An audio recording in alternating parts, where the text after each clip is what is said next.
Donc, mon idée aujourd'hui, c'était de parler de la transcendance en liaison avec la paix. Et donc, je suis parti sur une série de conférences. Il y a 15 jours, j'en ai fait une sur la transcendance et la grâce. Et puis, en novembre, à Gérone, ça sera la transcendance et la transformation de l'être, de la personne. Voilà. Direction. Chez moi, c'est jamais très fixe, mais c'est la direction.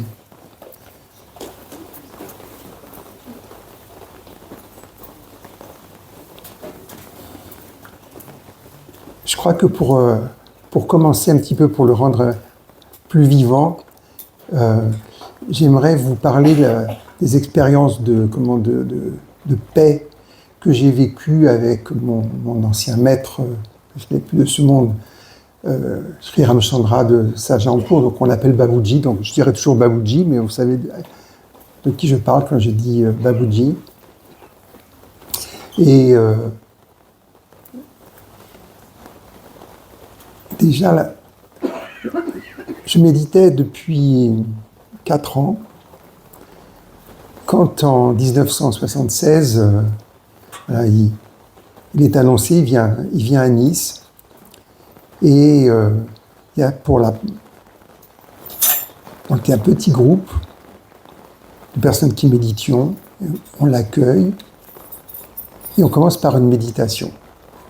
Mais avant la méditation, il s'est passé quelque chose d'assez extraordinaire, c'est-à-dire qu'un être qui incarne toutes les qualités spirituelles qu'on peut imaginer, et qui est là, tranquille, petite personne, assez âgée, peu pas de bruit, rien. J'ai dit, mais c'est lui, quoi, ça va, il n'y a pas de problème. Et ça faisait 4 ans que je méditais déjà, que je recevais la transmission, j'envoyais les effets, que le travail se faisait. Et là, il y a une bascule qui s'est faite.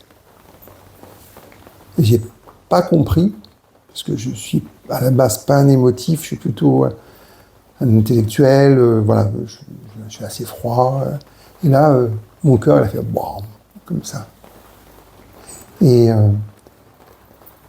donc, ça a été la découverte que quand une personne incarne cette fameuse spiritualité, il y a un effet.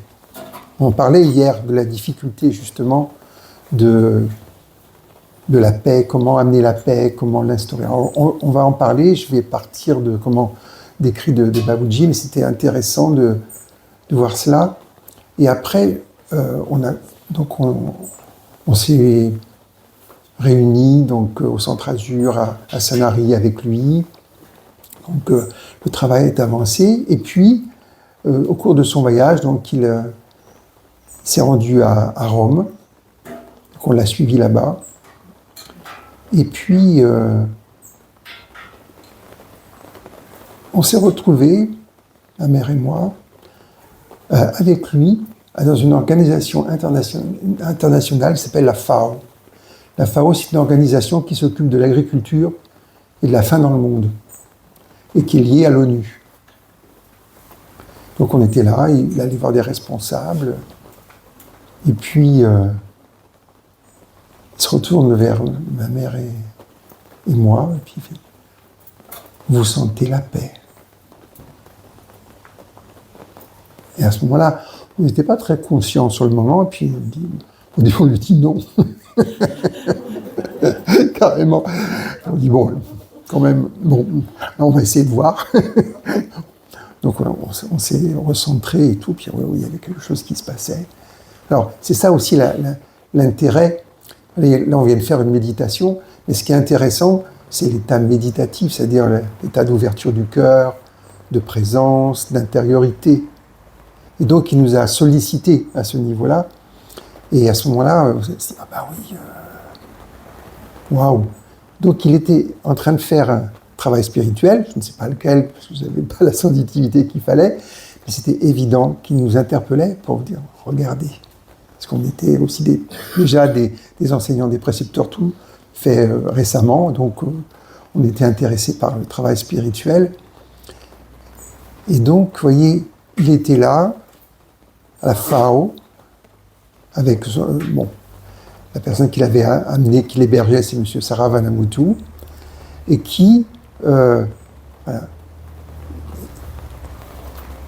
il faisait ce qu'il avait à faire dans le silence. Et il diffusait la paix. Ouais, c'était absolument subtil et nécessaire. Puis plus tard, on s'est retrouvés où? Au Vatican. Il voulait aller voir le pape Paul VI.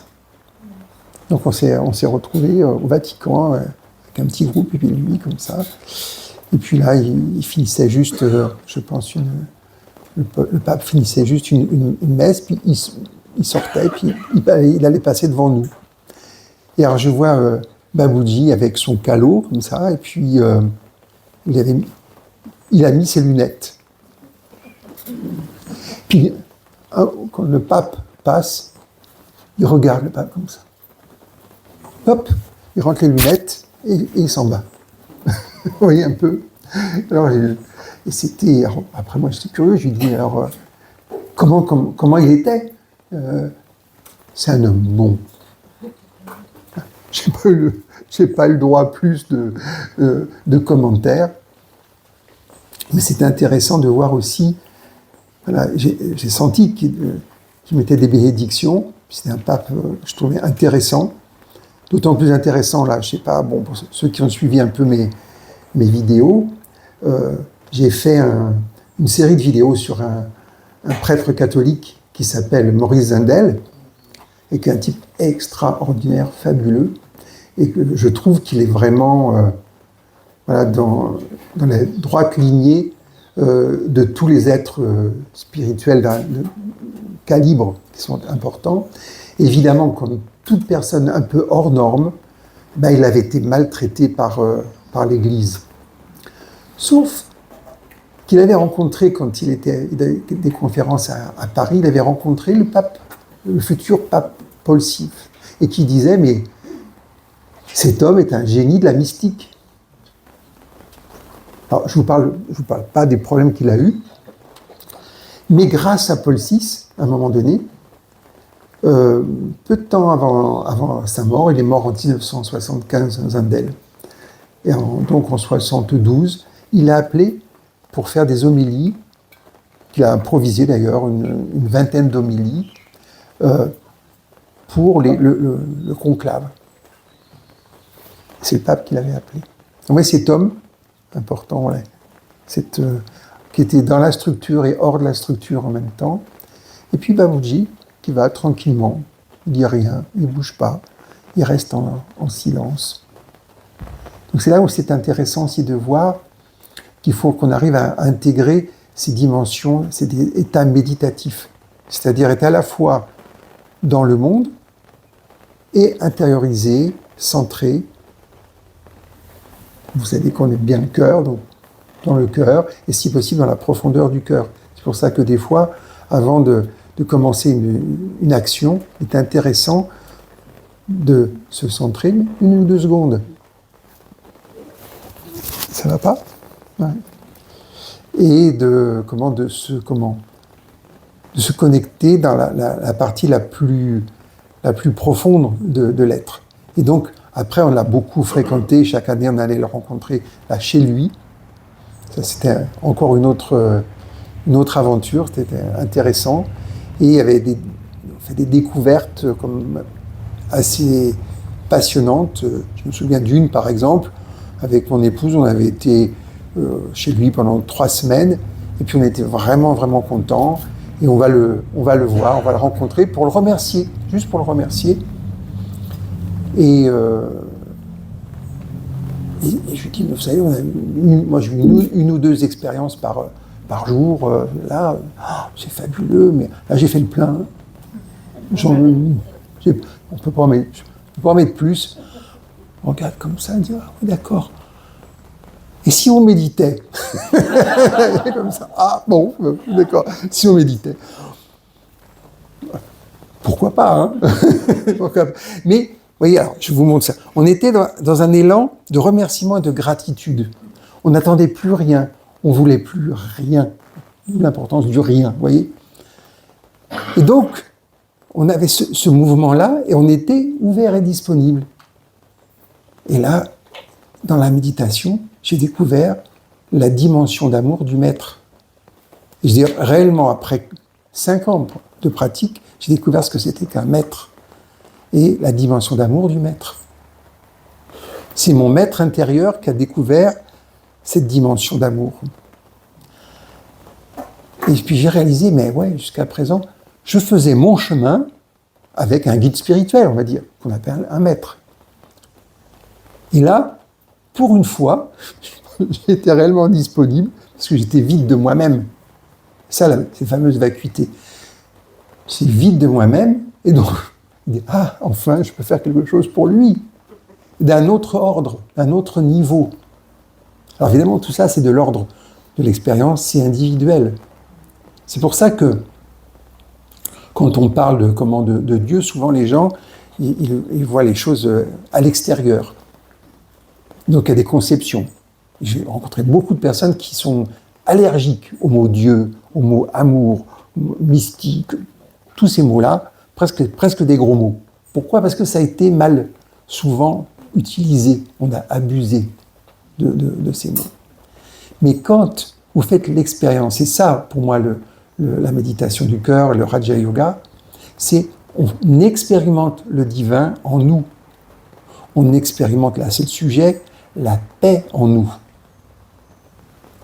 Et on s'aperçoit, ce qui est très intéressant, c'est que, vous savez, le cœur, il y a une étude qui a été faite, il a un rayonnement, je crois on dit un champ morphique, qui est 5000 fois plus puissant que le champ morphique du cerveau. Et le rayonnement d'être réalisé, c'est énorme. Ça englobe. Et c'est subtil, par contre. Donc, pour arriver à le percevoir, il faut arriver à le percevoir par l'intérieur. Et donc là, on revient au sujet, c'est le sujet de la paix. Parce que parler de la paix, c'est pas la paix. Négocier pour la paix, vous avez vu comment ils font. Ils négocient, soi-disant, un peu partout pour la paix. Comme disait notre ami Eric hier, c'est assez hypocrite, en réalité. Et donc, Babuji était très concerné par cela. Et donc, au 18 juillet 1957, il a écrit une lettre à l'ONU, au secrétaire sûrement général, mais il a écrit une lettre à l'ONU. Et il dit, mais il faut faire quelque chose pour la paix, déjà. On est au sortir de la guerre, vous avez aussi l'indépendance de l'Inde, etc. C'était chaud, il y avait eu beaucoup de violence. Et donc, il donne ses avis. Donc, je vais vous faire un petit résumé. Il dit, quand même, nous avons besoin d'être dans une meilleure moralité et une discipline de l'esprit. Là encore, on revient à l'idée que c'est bien la spiritualité, mais en même temps, ce que nous faisons, ce que nous sommes, dépend que de nous. Un maître, il ne va pas agir sur ce que nous sommes, parce qu'il nous laisse libres. Comme on parlait hier de Dieu, Dieu a laissé libres les êtres humains. Et le monde dans lequel nous sommes, c'est le monde des êtres humains, des humains. C'est ce que nous en avons fait. Donc, on a ce fameux libre arbitre, cette libre volonté qui a été mise en cadeau. Et qu'en faisons-nous ? Donc là, vous voyez, il parle quand même d'une discipline à la fois dans le comportement et de l'esprit. Mais il dit surtout, on doit apprendre à créer à l'intérieur du cœur un sentiment d'amour universel. Et là, je vous dis, ça paraît théorique, mais pas théorique du tout. Quand on a été à la FAO, entre autres, on était dans d'autres endroits par la suite, vous sentez qu'il y a un travail qui se fait. C'est-à-dire qu'il sollicite l'être humain au niveau de son être profond, essentiel, certains vont dire de l'âme, pour que la personne soit en contact avec cette dimension d'amour. Et c'est ce que j'aimais. Donc, je reviens avec ce fameux prêtre catholique Zendel, qui, un type très intelligent, un théologien de haut niveau, qui avait un charisme fou, et quand il était devant les êtres, vous savez ce qu'il faisait? Il se retirait totalement. Il était dans le silence, dans le vide, et il se mettait dans la présence. J'ai bien aimé, parce qu'en plus, il aurait pu dire Jésus, Jésus-Christ, dire la présence, intérieurement. Et surtout, il n'intervenait pas. Il restait en retrait pour laisser Dieu faire son travail dans cette vacuité. Et c'était efficace, très très efficace. Alors que bon, c'est un être, bon, des conférences, des tas d'écrits, il a écrit 5000 pages de livres. Il se retirait. Et on retrouve cette idée que Jeanne Guyon avait donnée de désappropriation. C'est-à-dire de retrait de soi pour laisser passer une autre dimension. Et là, on le retrouve dans toutes les voies mystiques, religieuses, spirituelles, toujours cette idée de... Eric en parlait hier, de l'ego qui s'efface. Alors, les chrétiens, ils parlent d'anéantissement de l'ego. Les musulmans et les soufis de fana, donc c'est dissolution. Et le Raja Yoga, c'est pralaya, même combat, même genre. Et l'idée, c'était juste de laisser l'illusion de l'ego, ce qu'on projette toujours à l'extérieur, disparaître pour laisser en place la dimension divine de l'être. Alors on a qui disent non mais moi j'ai pas envie de disparaître, je vais être là, c'est quoi ce truc, c'est pas terrible. Sauf que quand ça a lieu, on est pleinement nous-mêmes. Parce que l'idée, c'est que Dieu, il n'a pas créé un être humain et que tout le monde doit être pareil. C'est ça l'idée d'hier qu'on avait sur l'unicité. L'unicité, c'est l'unité dans la diversité. Et quelle diversité? Est-ce que c'est la diversité qui est liée aux aspects peu reluisants de l'être humain, je dirais animal? Ce que disait encore Baboudji, il disait, pour l'instant, je vois des animaux humains. Et première étape, devenir des humains humains. Après des humains spirituels, et peut-être humains divins. Donc il avait l'ambition, je crois qu'il voulait tout ça pour nous. Donc l'intérêt, c'est d'arriver donc à trouver cette dimension pour pouvoir avoir notre juste place, on en parlait hier, dans cette verticalité, dans cette réalité, dans le monde, laquelle personne ne le sait, pas même un maître. Personne n'a à vous dire qui vous devez être. Mais qui êtes-vous? Alors on va le revoir un peu plus tard. Je vais vous parler un peu aussi de Ho'oponopono. Maria Elisa aussi va encore plus, va le faire magnifiquement, voilà, pour essayer de voir quelles sont les manières d'aboutir à cet état. Parce qu'il y a un double mouvement. Donc je viens à mon sujet, c'est la transcendance, c'est-à-dire quelque chose, on se transcende, on va au-delà de ce que nous sommes, en étant quand même bien les pieds sur terre. C'est la notion, comme les taoïstes, entre ciel et terre. Mais sauf que eux, ils parlent du vide médian du cœur, qui fait la liaison des souffles du ciel et des souffles de la terre. Donc on retrouve ce fameux cœur. Et de faire à partir de là. Donc il y a un travail de transcendance à faire, qui fait quoi? Ça fait un travail de purification sur l'être, pour arriver à cette dimension de vide, cette vacuité intérieure, qui va nous permettre d'être en contact avec cette présence qui est là, et la réalité de ce que nous sommes, afin qu'on puisse réellement œuvrer comme on doit dans ce monde, dans notre famille, dans notre société, etc. Donc, je reprends le texte de Baboudji. Pour arriver à se transcender, il faut aller en profondeur dans son cœur. Il y a toujours ces idées un peu paradoxales. Ce qui est important, c'est aussi avoir de l'élan, de l'aspiration. On a envie que ça se passe bien dans le monde, on a envie que les gens soient bien, on a envie d'intervenir, on a envie de s'élever aussi, pour certains, spirituellement. Donc il faut de l'aspiration. Et je dirais que ce mouvement de transcendance amène cette élévation, cette aspiration. Et une purification en même temps qui s'opère.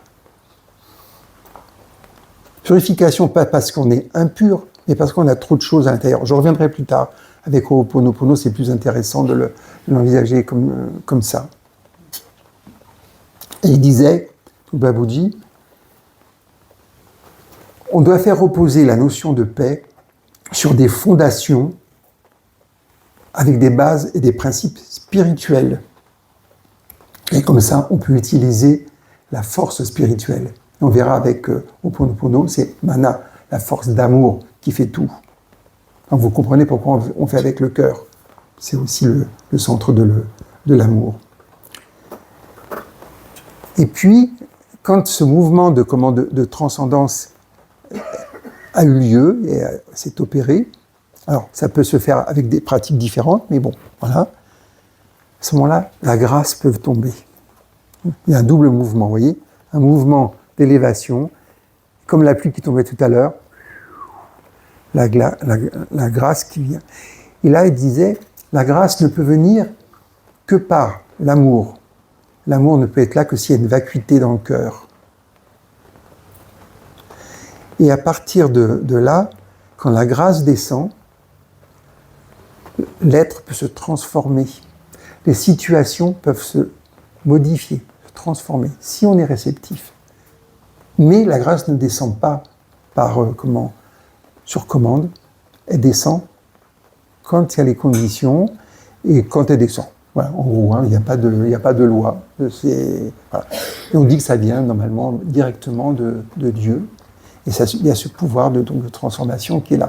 Donc vous voyez, si chacun d'entre nous arrive à être dans cet état, lui-même, elle-même, et dans ce rayonnement intérieur, on commence déjà à contribuer à la paix dans le monde. Et ce n'est pas qu'une théorie, c'est quelque chose qui est agissante. Mais ce n'est pas une force d'opposition, ce n'est pas une force yang, c'est plutôt comme l'eau. Et ça s'immisce un peu de partout, ça ne résiste pas, ça ne va pas lutter contre un obstacle, ça va le contourner, le submerger, le dépasser comme ça. Donc nous, on est habitués, par exemple, il faut la paix. On va manifester pour la paix. Je ne suis pas contre. Il faut voir l'effet, l'efficacité. Donc après cela, Baboudji a dit, voilà, ce qu'il faudra arriver à faire, c'est que tous les jours, les frères et les sœurs devraient s'asseoir à une heure fixe, chacun chez soi, et méditer environ pendant 1 heure, après il l'a mis à une demi-heure, puis après 1/4 d'heure. C'est un peu négociation, c'était pas cher. 1 heure, une demi-heure, allez, 1/4 d'heure. Quelques minutes. Non mais, si on le fait bien, réellement, ça marche. Parce que si c'est blablabla comme ça, ou tout superficiel, on passe du temps, c'est tout. Et donc il dit, pendant 1 heure, avec la pensée que l'amour de la paix et de la piété se développe chez tous les gens dans le monde. Après, il préconisait aussi autre chose. Il dit, quand même, il faut que nous cultivions la paix, que nous cultivions le calme. C'est important. Pour qu'il y ait la paix, il faut qu'on soit soi-même en équilibre, avec une forme d'équanimité quand on regarde les choses. On puisse les regarder sereinement, à partir du cœur, à partir de la présence dans le cœur. Et Babuji disait qu'il y avait un autre signe qui était très important, qui est un signe de Dieu, c'est la simplicité. Et il disait, Dieu est simple, et les moyens pour aller à Dieu doivent être simples. Il disait, mais en même temps, essayez d'avoir une vie simple. Et c'est un signe. C'est-à-dire que quand nous avons des vies complexes, des pensées complexes, des réactions complexes, on n'y est pas encore, on va dire. Donc, essayez de voir comment cette simplicité et comment on accueille, donc c'est de l'exercice, comment on accueille la simplicité dans nos vies. Vous vous souvenez de la sobriété heureuse, hein? Et voilà.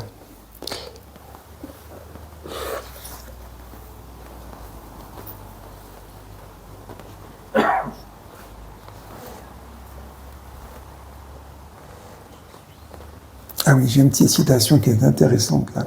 La simplicité au quotidien nourrit la paix intérieure.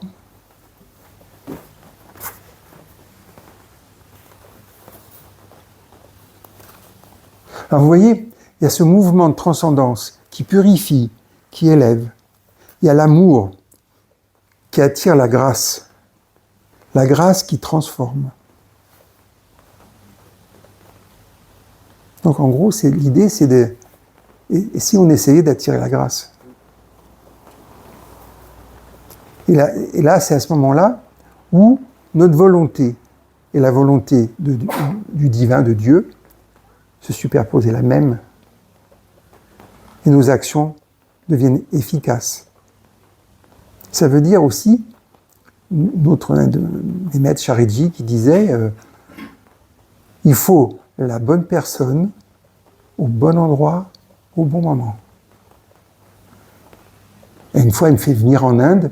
On dit, Patrick, il faut que tu viennes. On a une réunion super importante en décembre. Je dis, ouais, mon billet d'avion, il est en janvier pour février. Quand même, je commence à négocier. Décembre. Bon, j'y vais en décembre. Décembre passe. Rien. On arrive en janvier. Je dis, c'est quoi votre truc là? Il n'y a pas les bonnes personnes au bon moment, à la bonne place. J'attends. Parce que souvent, on croit que l'action, c'est... On fait quelque chose, on s'agite. Eux, ils attendent que ça se fasse. Que ça soit le bon moment. Et à ce moment-là, l'énergie passe, la pensée passe, la suggestion passe, et la transformation peut venir. C'est pour ça qu'il disait aussi de ne rien faire sous le coup d'une émotion. Parce qu'il n'y a pas cet équilibre, il n'y a pas ce calme. Donc, cultiver le calme. Alors, on apprend avec la méditation, la relaxation, la méditation. J'ai vu des gens qui font du Qigong, qui font du Hatha Yoga. On apprend à être calme pour pouvoir faire face à la vie, à ses épreuves, aux difficultés, et participer évidemment à l'ensemble.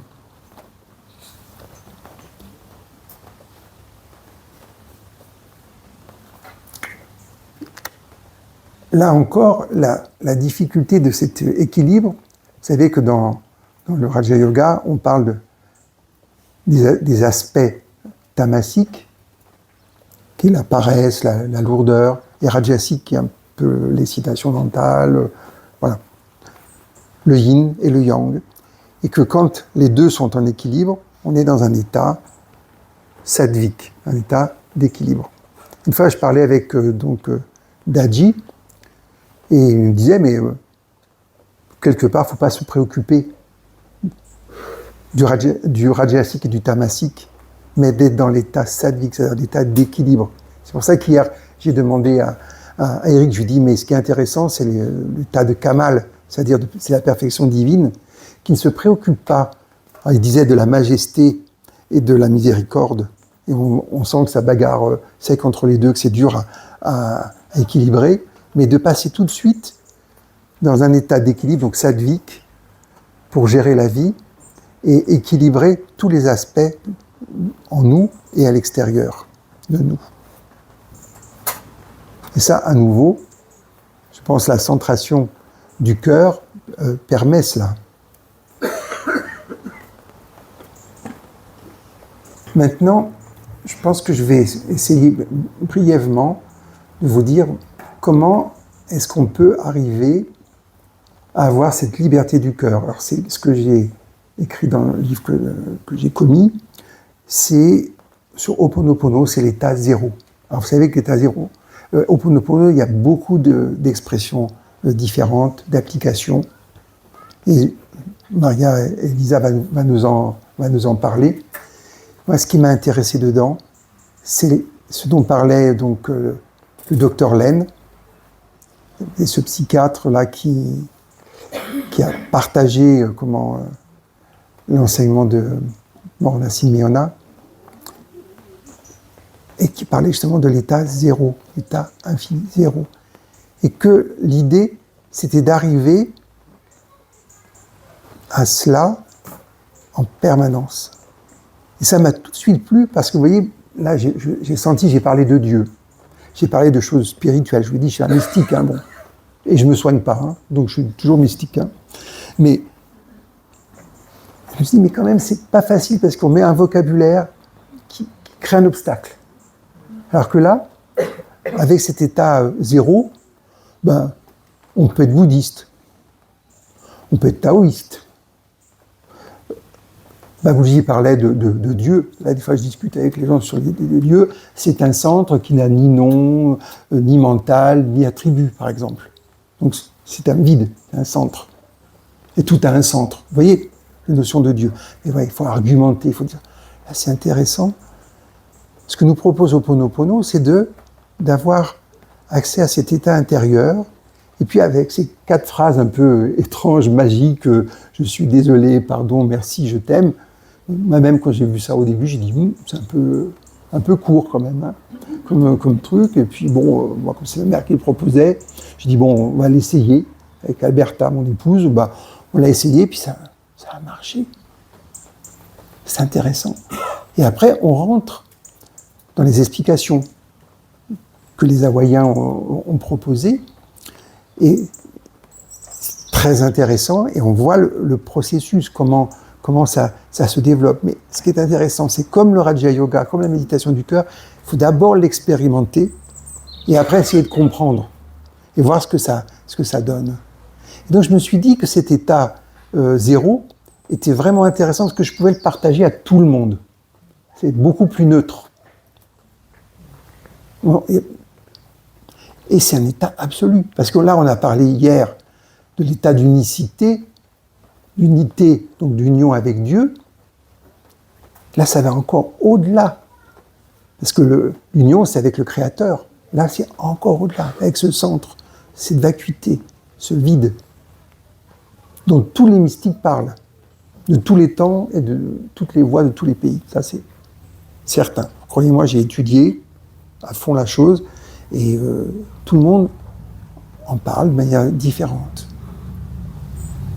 Et de vivre à partir de là.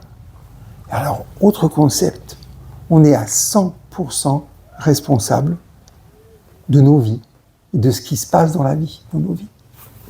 Comment ? Est-ce que je suis responsable des guerres là, terribles qui se passent ? Ben dit oui, puisque vous y êtes. C'est dans votre vie.